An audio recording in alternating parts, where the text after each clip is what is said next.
Hey guys, and welcome to another brand new video. In this video, we actually have some really big news when it comes to basically PlayStation now completely yoinking one of Microsoft's really good head talents, and as well, kind of talk about the drama in between with that. We also have some other kind of big news going on too as well, when it does come with overall just gaming news, some wholesome news, some good news, and a lot of good stuff on top of that, brand new PlayStation Plus news, and everything else in between, also even some Assassin's Creed news, so we have a lot of cool stuff to go talk about all throughout this video. As well, video games are brand new, make sure you guys are subscribed, notifications on. Before we dive in the video, of course, give me your thoughts and comments throughout the video itself. And of course, we also have the How link down below for the Samsung promotion. You guys can save a bunch of money for your pre-orders if you guys want to sign up for that one. No obligation needed. Let's go and dive into the video itself. So today, we got a little bit of spicy drama going on, where, as you guys do or do not know, there's a really anticipated game coming over here from Bungie. Now, as you guys do know, PlayStation also did go and acquire Bungie itself not too long ago. A lot of folks are rumoring that that is the main kind of big competitive sense against Xbox for Call of Duty.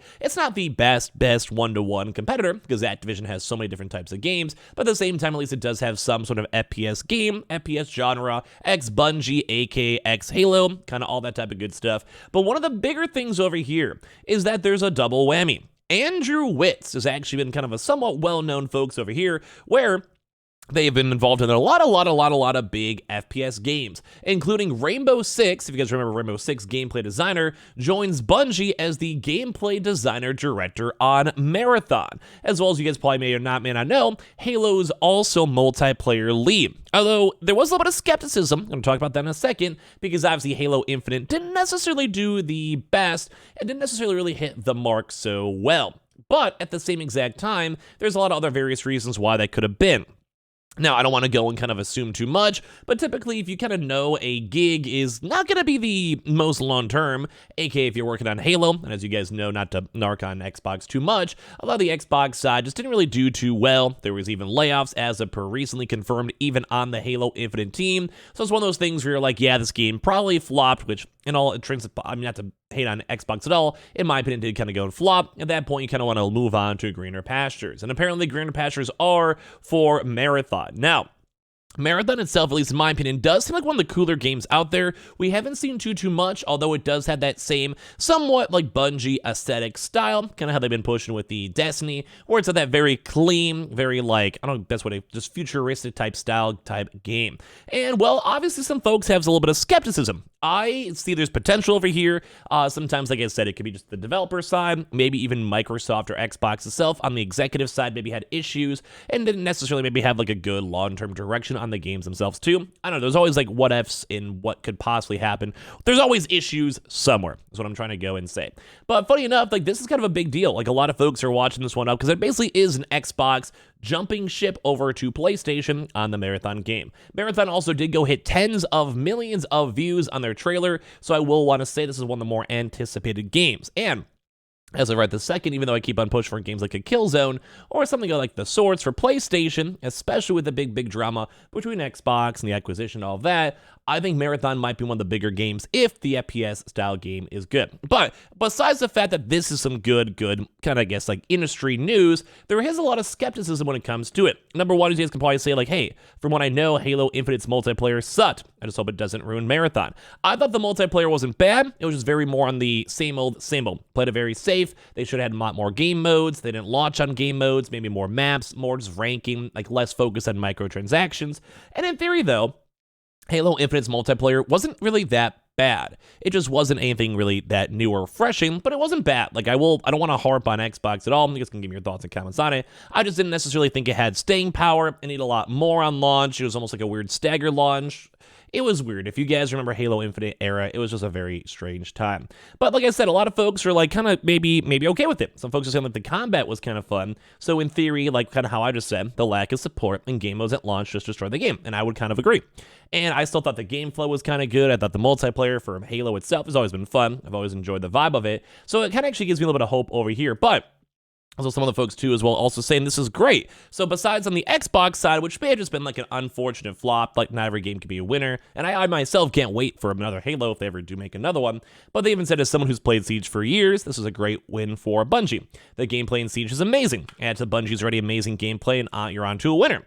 And they would kind of agree. Like, a lot of folks are like, yeah, this is cool. I like the idea of this. It's kind of fun. And at the end of the day, I do think the community seems pretty nice. Although there is a little bit of skepticism, and I do know a lot of Bungie fanboys and Xbox type folks, I don't know, just everyone out there who just enjoys the games, been with Halo for a long time, very invested, Destiny streamers, etc., where they are a little bit skeptical on the future of Destiny because the PvP in terms of trials and as well as also just the overall PvP community has not been the most well received.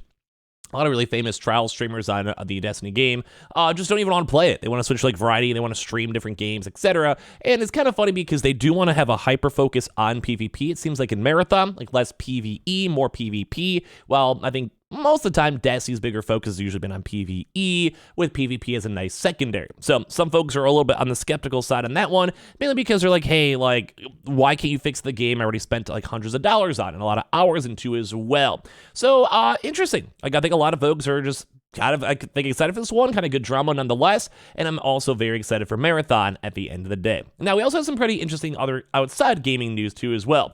Number one, in case you guys are curious, for Assassin's Creed Mirage, there actually was an AMA going on in Assassin's Creed, and they did go and specifically note, and I kind of like this, that Assassin's Creed Mirage has no plans for any DLC or extensive post-launch DLC, which is, I think, very nice to see. Mainly, they're trying to go and release a full-on game for us to enjoy whatever the game is done. I think that's a win. I like that nowadays too as well. And on top of this too, they also want to push for other nice quality of life changes for more quick saving. They want to make the game more accessible. They have the difficulty is also a big thing they're kind of on the note for too as well. They also want to make sure they have really good level design, gameplay design, and quality design too on top of that. They also want to work on fluidity and control and basically making really fun parkour things. As you guys probably remember back in the OG Assassin's Creed, those are all probably one of the more funner things. So if you make a fun parkour game, I think this might be overall win.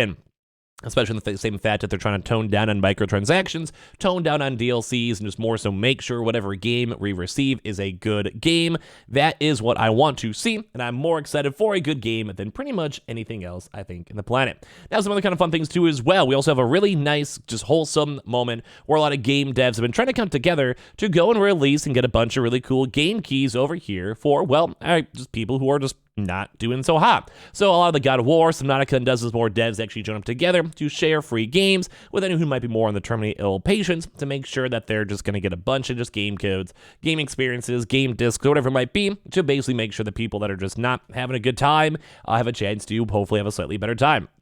So now Australia's first adolescent and young adult hospice center was opened in Manly earlier this year, and dozens of game developers across the industry are now working together to supply it with free games for patients to play. I love seeing this news. To me, this is very, very wholesome. So basically, all these are indie games, AAA games, developers like Cloudpunk, Astroneer, God of War Ragnarok, Japbox, Moving Out. All these other various games too have all contributed, whether it's in public or private, and this is awesome to go and see. I love seeing these PR agencies. I love seeing some people even up here, and some streamers are reaching out. Humble Games reached out. They had Gamers Outreach, and just a lot of really cool stuff. And I love seeing this type of stuff. I love seeing the gaming community come together and put a bunch of stuff together for just an overall good cause. This makes me happy. This is good. We need to do more of this. I would love to do even more charity stuff as well on our YouTube channel, or even do a cool event. You guys can let me know if it's something you guys would enjoy at the end of the day. And now, very last but not least, we actually did go and have the PlayStation Plus game catalog. And now this one's actually not so bad. Number one, we have It Takes Two, one of the best games out there that I still have never played. That is one of my life goals. I need to go and find myself a cute VTubing waifu or something like that up on Twitch and go and play this with them. It'd probably be really good content on that, but that's actually up here on the PlayStation Premium and Extra as well. World War Z was a fun game. I'd probably say worth downloading and checking out. Undertale, a cult classic, and I still think even if you guys have never played it, or if you guys are slightly on the older side, some fun experience. Maybe play with your kids, or if you're a little bit younger, go for it, why not? Sniper Elite 5 came out actually not that long ago too as well, and also has multiplayer. I'd actually also highly recommend that. SnowRunner on top of that too. Very, very challenging game, but if you guys, I've played a lot of American Trucking Simulator and those types of style games. I have issues. I don't know. It's relaxing. Don't mind me. This is on the similar vein, but a little bit less relaxing. There's also multiplayer too as well to make a lot of these things go and run a little bit better. So if you guys want to go check these all out, this is actually a really good PlayStation Plus catalog, and I gotta give it a pretty good thumbs up, at least in my mind. fine. So all around kind of cool. We got some Xbox drama, we got PlayStation drama, we got some good news, got some charity news. I would say today's going pretty well. Check out the How link down below for the Samsung promotion that is ongoing right now, and the Amazon links too. We have the Twitter and Twitch stream, and I appreciate y'all so much for watching here in the first place. You guys all just for, I don't know, existing. I'll see you guys all throughout today. Love you guys.